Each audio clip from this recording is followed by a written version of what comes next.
2 World Cups in a row, group stage, both times. A nation that has won this tournament 4 times, knocked out before the knockout rounds, twice running, by Mexico and South Korea in 2018, and then by Japan in 2022. That does not happen to Germany, except it did. So here is the question nobody is asking clearly enough heading into 2026.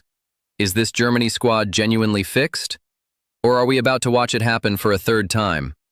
Stay with me, because the answer is more complicated than anyone is telling you. Germany are in Group E, Curaçao, Ivory Coast, Ecuador. On paper, the easiest group a top nation could ask for. Most people will look at that and say, obviously Germany qualify, no discussion needed. But that is exactly what people said before 2018, and before 2022. This squad has real quality. Julian Nagelsmann has built something that looks genuinely different from the teams that crashed out twice. 5 wins from 6 in qualification. A generation of young attackers that many are calling the most exciting Germany have had in 20 years. And yet, there are 3 things about this squad that the conversation keeps missing. And when you see the data behind them, you will understand why this World Cup is far from certain for Germany, and far more exciting than anyone is saying. Let's start with Jamal Musiala, because Germany's most dangerous player arrives at this World Cup as a genuine question mark. Musiala, 23 years old, Bayern Munich, suffered a fractured fibula and a dislocated ankle at the Club World Cup in Atlanta in July 2025. That is not a minor knock. That is a structural injury requiring surgery. It happened in a collision with PSG goalkeeper Donnarumma in the quarterfinal. Musiala was stretchered off. He was flown back to Munich the next morning for an operation. He missed months. He came back to Bayern during the 2025-26 season, and here is the thing that tells you everything about his situation. He had a setback in training and missed Germany's warm-up friendlies against Switzerland and Ghana in March 2026. Not rested, kept out because of a flare-up of the original injury.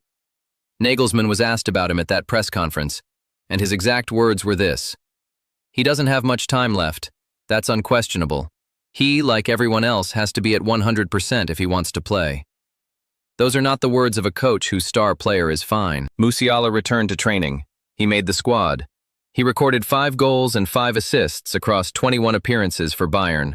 Solid numbers on the surface, but only 13 of those were starts, and the setback in the spring means he has not had a full, uninterrupted run of games since before the injury.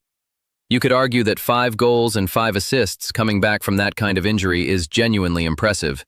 He clearly came back, and Nagelsmann says he believes in him. But here is the reality. Germany at their best needs Musiala at his best. Not Musiala at 80% working back to full rhythm. The 2014 Germany that beat Brazil 7-1 did not go to the World Cup with their best player carrying a fitness question mark into every single game. That distinction matters. But the Musiala question is only the beginning. Because the second point is about a player everyone is calling Germany's future, and the numbers from his first season in England tell a very different story to the hype. Florian Wirtz is being spoken about as one of the best attacking midfielders in the world, and there is a very real case for that. But his debut season at Liverpool is something nobody is giving you honestly. Wirtz joined from Bayer Leverkusen for a fee of around €137 million, a British record if the add-ons are hit. In his final seasons in the Bundesliga, he was extraordinary. 44 assists across his time in Germany's top flight. A Bundesliga title in 2023-24, where he was the standout creative player on a team that went the entire season unbeaten. The expectation when he moved to Liverpool in the summer of 2025 was that he would immediately become one of the Premier League's best players. His first season in England, 5 goals and 3 assists in 33 league appearances. Now, let's be honest about what that means. It is not a disaster. Liverpool won the league. He had an ankle issue in the autumn and a muscle problem in the spring. 2 injury interruptions that fragmented his season. His numbers in the second half of the campaign were better than the first, and when Alan Shearer put him in his team of the week in February and described him as shining, that was a player finding his feet. But this is important. Wirtz has never played in a World Cup. He missed 2022 because of an ACL tear. This is his first one. And for Germany, internationally, he has always been a different player to his club form. He scored the opening goal of Euro 2024 and has been consistently Germany's most dangerous creative force at international level. So here is the real question. Wirtz at this World Cup is either going to confirm that international football unlocks something in him that club football cannot, or we are going to see what happens when a player who has never experienced a World Cup under knockout pressure is asked to carry a team through it. Both outcomes are entirely possible. That is not weakness, that is honesty. And that brings me to the third point, the one that I think changes how you should see this entire Germany squad, because it is not about the attackers at all. Everyone is focused on Musiala and Wirtz. Nobody is talking about Germany's defense, and that is exactly where Germany's tournament will be won or lost. Antonio Rüdiger, 33 years old, Real Madrid, vice-captain, leads this back line. Joshua Kimmich, the captain, controls the midfield and provides the defensive structure that Nagelsmann's system is built around. But look at the defensive group as a whole.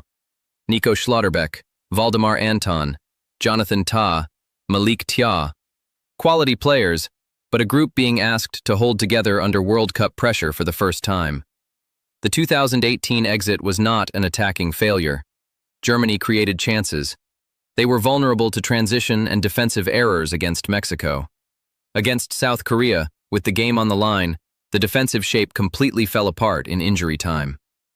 In 2022, both Japanese goals came from Germany being exposed at the back.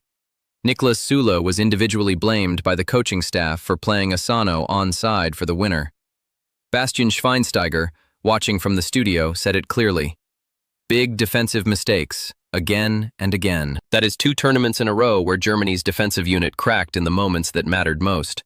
And now the goalkeeper situation adds another layer. Manuel Neuer, 40 years old, came out of international retirement specifically for this tournament. He had already described his retirement as, and I quote, set in stone. Then Nagelsmann convinced him. Neuer is named as the number 1. He is Manuel Neuer, one of the greatest goalkeepers in the history of the sport. His distribution, his reading of the game, his presence, still elite. But he had a calf injury that kept him out of Germany's pre-tournament friendlies against Finland and the United States. At 40, after a period of international retirement, going straight into a World Cup first game against Curaçao on June 14th, that requires a full recovery. Nagelsmann has said all indications are that he will be fit. But it is another variable on top of the defensive questions that this team is already carrying. So let me bring this together. 3 points. 1 consistent theme. Germany have more talent than the 2 squads that were knocked out at group stage. That is a fact. Nagelsmann has built a structure. The qualification campaign was convincing. Group E is manageable. My view is this. Germany reached the quarterfinals. That is the realistic floor for this squad. The ceiling, if Musiala gets his full rhythm back and Wirtz does at this World Cup what he has always done for the national team, is a semifinal. Possibly more. But here is the reframe I want to leave you with. Everyone is talking about Germany as a resurgent power, and they might be right. But the real story of this Germany squad is not the attackers. It is whether 3 years of Nagelsmann's work has finally built a defensive foundation that holds when it matters. Because Germany's attack has never been the problem. It was never the reason they went out in 2018 or 2022. The truth about this Germany squad is that we will not know what they really are until the first knockout match. That is when Germany's history either returns or stays buried. I know many of you watching this think Germany cruise through this group and go deep into the tournament. And you might be completely right. But tell me this in the comments, because I read every single one. Do you actually trust this Germany backline under World Cup pressure? Or are we setting ourselves up to be shocked again? Drop your answer below. And if you think I am wrong about Musiala, tell me exactly why. The best arguments always end up in the next video.